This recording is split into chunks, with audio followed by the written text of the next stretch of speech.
Aujourd'hui, 6 juillet, la communauté musulmane célèbre la fête du Ramadan. Malgré la pluie, les fidèles musulmans ont pris d'assaut les lieux de culte pour la grande prière de l'Aïd el-Fitr. Ambiance de la prière à Ouagadougou et à Bobo-Dioulasso. Dans cette édition, nous irons à Mahadaga, dans l'est du Burkina, pour parler d'une maladie congénitale appelée communément pied-beau. C'est une maladie invalidante peu connue. Heureusement, son traitement peut se faire avec succès. Voilà qui fait la une de cette édition. Bonjour, bonne fête du Ramadan et merci de nous suivre. Cela dit, les musulmans du Burkina Faso célèbrent aujourd'hui l'Aïd el-Fitr. Encore appelée fête du Ramadan, elle marque la fin d'un mois de privation. À Ouagadougou, la grande prière a été dite à la place de la Révolution. Et c'est une prière qui a été dirigée par le grand imam Aboubakar Sana. Le reportage de Issa Kafando et Nyarkiteda. Place de la nation de Ouagadougou ce matin. Les fidèles musulmans ont rendez-vous ici pour la prière du Ramadan. Ils sont venus rendre grâce à Dieu pour sa bonté et sa miséricorde répandue sur eux pendant les 30 jours de jeûne. Et ce moment sonne comme un grand jour, notamment un jour béni et de partage pour eux. C'est un jour de joie, un jour de fraternité, un jour de partage, après un mois de privation, d'abstinence dans l'adoration d'Allah et de jeûne. Pour ce jour, nous nous retrouvons pour rendre grâce à Allah de nous avoir permis d'atteindre ce jour et de nous avoir répandu sa miséricorde sur nous. C'est pourquoi le grand imam de Ouagadougou, qui a dirigé la prière, a beaucoup insisté sur le pardon, l'acceptation, la tolérance et l'union pour que règne à jamais la paix au Burkina. Ce sont aussi les vœux de ces fidèles musulmans, au nom desquels des personnalités du pays. Nous implorons Allah pour qu'il comble le Burkina Faso de toute sa grâce, de toute sa protection, qu'il facilite la réconciliation des cœurs de toutes les filles et de tous les fils de ce pays. Il n'y avait pas seulement que des fidèles musulmans ce matin à la place de la nation de Ouagadougou, mais aussi des responsables d'autres confessions religieuses venus témoigner leur gratitude et solidarité envers leurs frères musulmans. Ensemble, musulmans et chrétiens, nous devons travailler pour un monde meilleur, un monde de compassion, un monde qui prend en compte tous ceux qui souffrent, les pauvres, les chômeurs, etc. Alors à tous nos frères et sœurs musulmans, bonne fête. Après la prière, la fête se poursuit en famille et il est recommandé le partage et la solidarité. À l'instar des autres localités, Bobo-Dioulasso vivent actuellement au rythme de la fête du Ramadan. Tout comme à Ouagadougou, la ville de Sia. Dans la ville de Sia, une pluie battante s'est invitée à la fête. Mais cela n'a pas empêché les fidèles musulmans de se rendre dans les lieux de culte pour rendre grâce à Dieu. On voit cela dans ce reportage de Bitibie Nao et Moumouni Barou. Après un mois de pénitence et d'abstinence, les fidèles musulmans de Bobo-Dioulasso ont mis un terme au jeûne du Ramadan sous une pluie battante. Ici, place Warawara, l'événement est marqué par la grande prière en 2 rakats dirigée par l'imam de la grande mosquée de Dioulasoba, El Hadj Siaka Sanou. Et malgré la grande pluie qui s'est abattue sur la ville de Sia pendant l'heure de la prière, les fidèles ont répondu présents pour exprimer leur gratitude à Allah. On est très contents vraiment d'avoir passé le Ramadan sous une pluie vraiment bienfaisante. Nous ne pouvons que remercier le Seigneur. De mémoire d'homme, je ne me rappelle pas. De mémoire d'homme, je ne me rappelle pas. C'est pour vous dire que ça, c'est un événement qu'on ne peut pas expliquer. Les fidèles ont tenu à rester avec l'imam, prier, tremper dans la boue, tremper dans les intempéries. Vraiment, c'est propre. C'est la joie qui anime vraiment les musulmans ici à Bobo-Dioulasso. C'est une bonne chose sur le plan, sur la dimension islamique, parce que le prophète dit qu'au moment de la pluie, c'est un moment où Dieu accepte les prières. Vraiment, on a beaucoup prié sous la pluie. je pense que, Inch'Allah, notre année sera une année, vraiment une année d'excellence.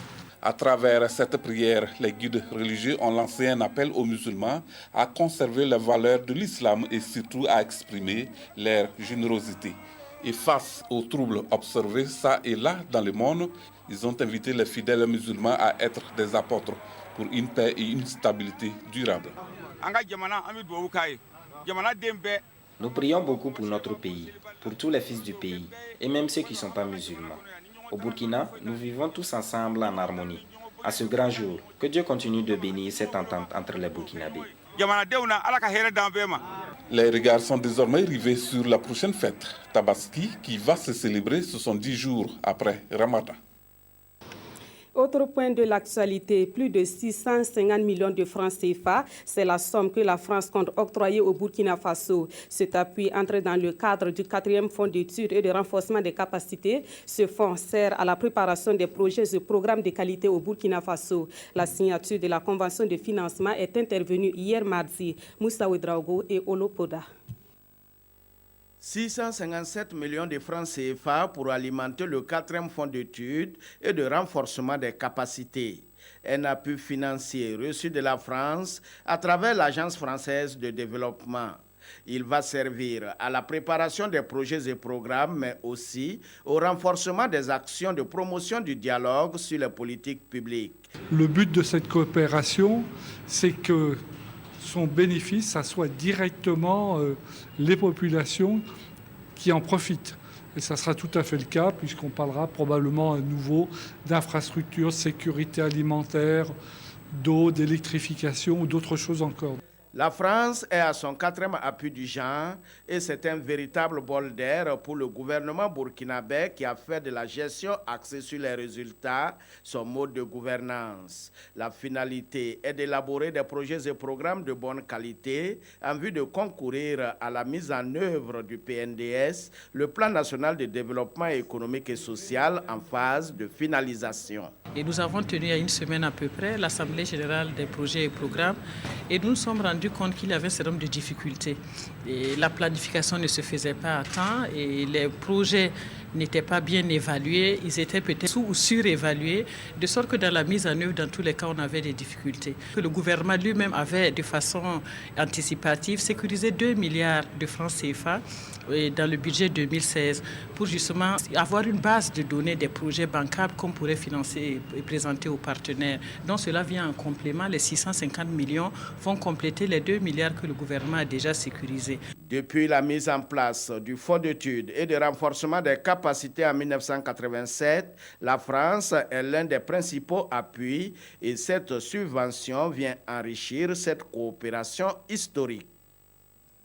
Et la coopération entre le Burkina Faso et la Chine-Taïwan se porte également à merveille. Cette coopération s'est encore manifestée dans le domaine de la santé. La Chine-Taïwan a financé à plus de 120 millions de francs CFA la réalisation d'un complexe sanitaire à Yargo dans le Kourouégo. Fini donc les longues distances à parcourir pour se faire soigner dans cette localité. Kwale Nebié et Maxime Zongo. Avec ce complexe sanitaire, c'est une épine de moins pour les populations de Yargo et des villages environnants qui étaient obligés de parcourir de longues distances pour se faire soigner. Pendant la saison hivernale, pour accéder aux villages environnants où il y a un CSPS, c'est trop de problèmes parce qu'il y a des marigots. Pendant la saison pluvieuse, on ne peut pas aller et il y a beaucoup de femmes qui accouchaient même en brousse.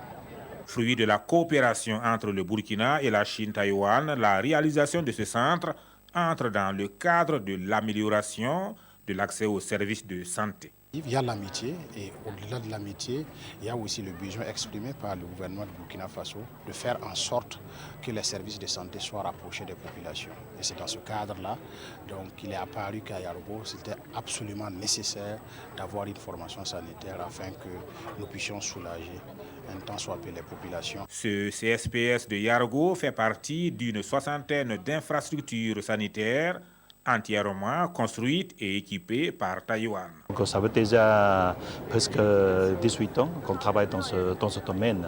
Et donc on est très content. Aujourd'hui, on peut inaugurer encore une fois un CSPS de Yargo.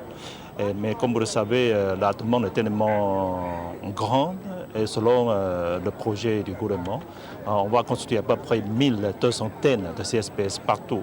Ce centre qui vient d'être mis à la disposition de la population est estimé à 120 millions de francs CFA. Il est composé d'un dispensaire, d'une maternité, d'un dépôt pharmaceutique, de logements, de latrines, d'un dispositif d'éclairage et de bien d'autres commodités.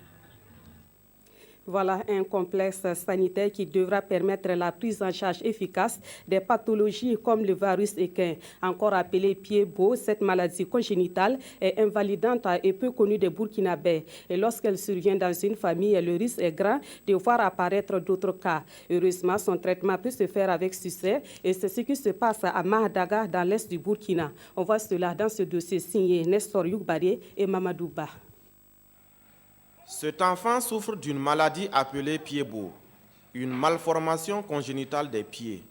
C'est une déformation du pied qu'on diagnostique à la naissance. Aujourd'hui, Dieu merci, il y a le diagnostic prénatal qui existe et qui offre aux parents la possibilité d'être pris en charge dès la naissance de l'enfant.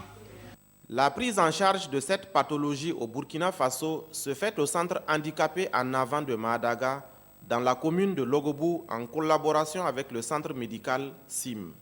On a reçu dans le passé beaucoup d'enfants avec des pieds malformés. Et comme sur place, on ne savait pas quoi faire, chaque fois il fallait payer beaucoup plus cher, les emmener au Bénin, dans l'hôpital de Tangueta. Et donc parfois certaines familles ne pouvaient pas payer. Et nous aussi, les moyens étaient limités pour aider. Donc à travers les recherches, on a trouvé un hôpital qui pratiquait la ténotomie au Niger, Cure International. Et donc, on a fait la formation. C'est de là qu'est née la ténotomie à Mahadaga. La guérison complète peut attendre jusqu'à 4 ou 5 ans après le début de la prise en charge. Si l'enfant arrive au centre, on fait les premiers plâtres.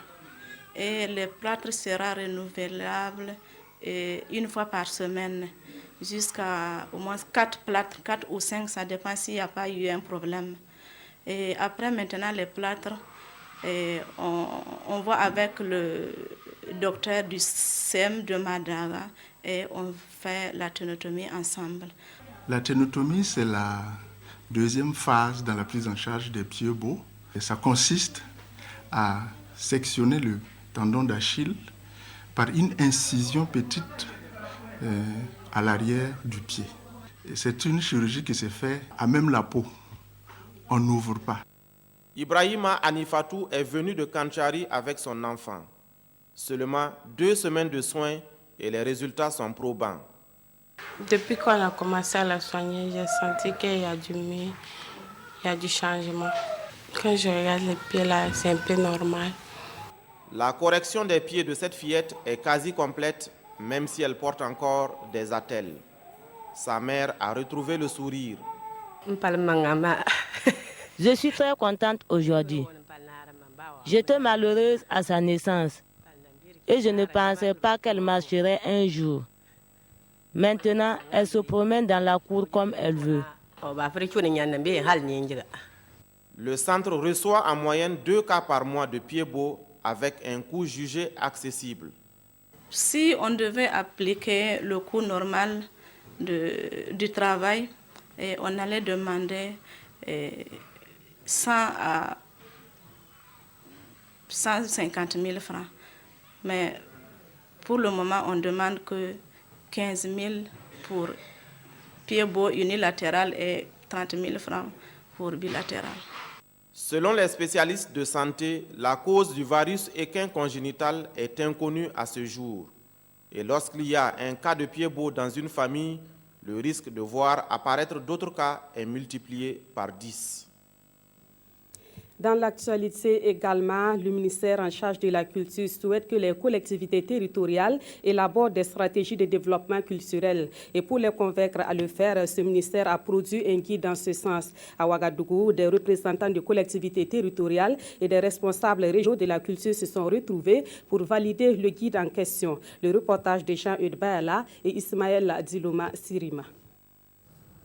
Un seul objectif est recherché à cette rencontre, amener les collectivités locales à élaborer des programmes de développement culturel. Pour y arriver, le ministère de la Culture veut mettre à la disposition des élus locaux un guide. Ce document présente les étapes à suivre pour élaborer des politiques en matière de culture ainsi que des stratégies de quête de financement. Depuis le transfert des compétences et des ressources culturelles aux collectivités en 2009, nous constatons qu'il y a une faible prise en compte de ces politiques dans les différents plans de développement et le ministère de la Culture, des Arts et du Tourisme reste à l'écoute des propositions pertinentes qui doivent sortir de cette rencontre afin de relever les défis qui s'imposent à nous.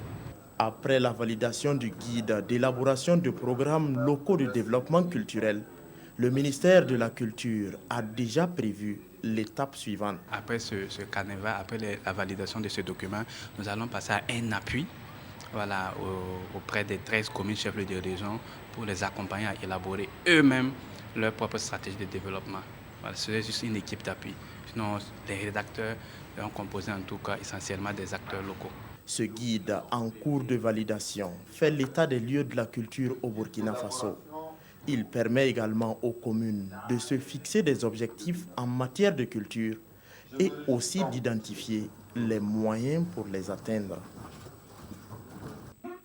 L'artiste musicien Yacouba Napon, plus connu sous le nom de MC-Z, se lance dans le cinéma. Il vient de réaliser son tout premier film intitulé Belle-Mère. C'est un long métrage qui aborde un fait de société, à savoir les relations souvent tendues entre les épouses et leurs belles-mères. Le lancement de ce film a eu lieu hier au ciné Neroya. Mokhtar Ouedraogo, Bouma Ernest Nebi. Vous ramassez vos clics et vos plaques et vous retournez dans votre coin. C'est pas si difficile, hein? Adieu belle-mère, c'est le titre du tout premier long métrage de Yacouba Napon, alias MC-Z, qui trouve que de la musique au cinéma, il n'y a qu'un pas. D'autres même disaient, mais MC-Z, il vient faire quoi dans le cinéma? Au lieu de rester dans la danse, puis je prends de l'âge. À un moment, je ne peux plus chanter, danser. Si je sais faire du cinéma, tant mieux. Adieu belle-mère est une histoire pleine d'émotions d'un jeune couple, Issa et Fatou. Après leur mariage, tout allait bien, le père de Issa décède au village. Du coup, sa mère se sent seule et en souffre énormément. Issa décide alors de la faire venir chez lui en ville pour alléger cette souffrance.